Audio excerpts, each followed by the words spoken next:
What is a spirit dominant entrepreneur? And if I am one, how does it help me or maybe hurt me in my business?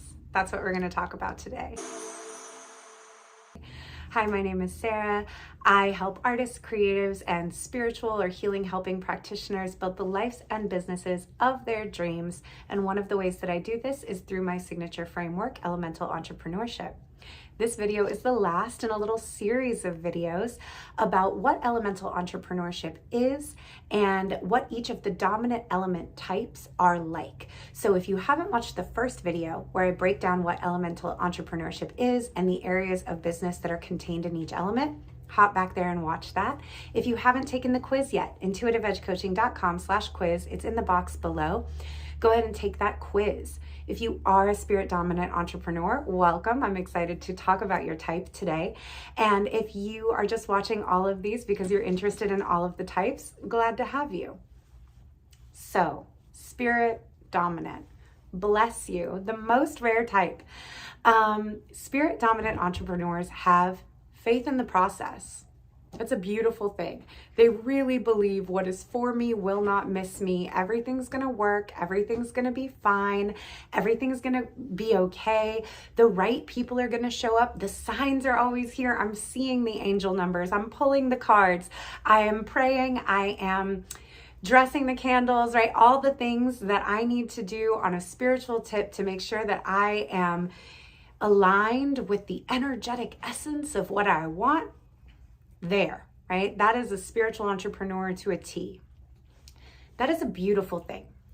First of all, I want to say many entrepreneurs, most of the other types, really struggle with spirit. So if you're spirit dominant, you've got a little edge in the waiting part of entrepreneurship, because a lot of entrepreneurship is waiting. You make an offer and then you got to wait for calls to come in, for emails to come in, for applications to get filled out. You're waiting for that. You've received a payment notification to hit your email. And so a spirit dominant entrepreneur has this beautiful advantage of not stressing during the waiting time. And that's a really big benefit. Spirit dominant entrepreneurs frequently trust their inner guidance. If they have an idea, a ping, a nudge, an intuition that they want to do something or create something, they usually trust it and feel really good at acting on it. And that can be a big benefit as an entrepreneur, to have that type of inner trust and guidance in your own inner knowing.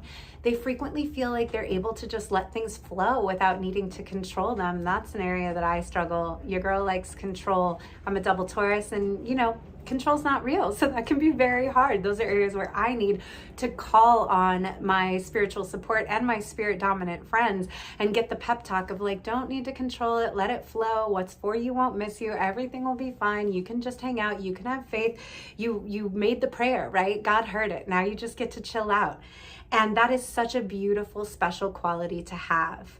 Now, the hard things for spirit dominant entrepreneurs can be the action part, right? Like making a vision board is lovely, and writing out your gratitudes and your affirmations is wonderful, and writing about the things that you want as though they're already yours is fantastic. And then you have to do some work, right? The universe is going to match your donation like a pledge drive on KQED. So you do need to take some steps. And sometimes my spirit dominant entrepreneurs aren't the best at doing the real world implementation part, because it doesn't feel as fun and it doesn't feel as magical as setting the intention and expecting the synchronicities to occur.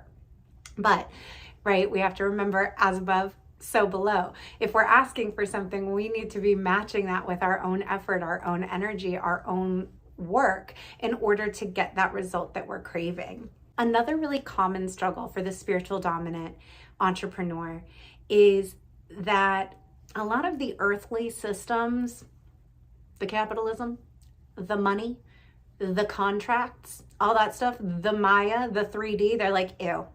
Don't want it, don't like it, don't want to be involved in it. This is hurtful, harmful, is damaging to human beings, is not connected to my essence, isn't connected to source, isn't connected to nature, don't want anything to do with it. But we are in business here, and you do need to make money to live. And so sometimes spirit dominant entrepreneurs have a really hard time charging for their work, managing their financial side, mostly because it's not because they can't, they just don't like that part. They find that part distasteful. And so coming into a different relationship with your understanding and your energetics around the earth element stuff, around the root chakra things, around grounding and creating earthly stability as a home for your gifts, skills, and talents on this plane is very important for the spiritual dominant entrepreneur, especially if you find that you just want to help people and do your sacred work and all that other stuff is yucky to you. I've had spiritual dominant entrepreneur clients who come to me and their entire business is by donation, and like they've always made it work, but they've never tracked anything and they don't have prices and they don't have a service list and they don't have a website. And to me, it's just amazing that it functions, but it's functioned for them. The problem is they can't scale it. And so when they hit a point where they're like, well, I'd like my business to be bigger, there's a bunch of work that it turns out needs to be done both in earth and in water around how we think about the 3D, how we think about building security and safety for ourselves in this earthly realm, and then our emotions around how do we feel about those things, and is how we feel about them in alignment with what we want to create, or is it out of alignment, right? If you're thinking money is gross, money is the root of all evil, everybody with money is exploitative, that feels yucky to me, that feels dangerous to me, those feelings are going to take you out of alignment with the results that you're trying to create. So we need to get the water and the earth and the fire all matched up with all of the spiritual gifts that you already have. And that's where you're going to start to see a big shift in your success. So I hope this has been valuable and helpful for you. I hope you've enjoyed all of these videos breaking down little portraits of what each dominant element entrepreneurial type is like. And yeah, if you're a spirit dominant entrepreneur, leave a comment in the box below. Let me know. If you're interested in working together, please join the Elemental Entrepreneurship Coven. You're also welcome to book a call with me about one-on-one coaching. I would love to support you in building your business exactly the way that you want it to be built to support you in exactly the way that you want it to support you. Thank you so much, as always, for being here. Like, share, subscribe, get on my email list. Let's stay in touch. All the good things. Thank you so much for being here. Okay, love you. Bye.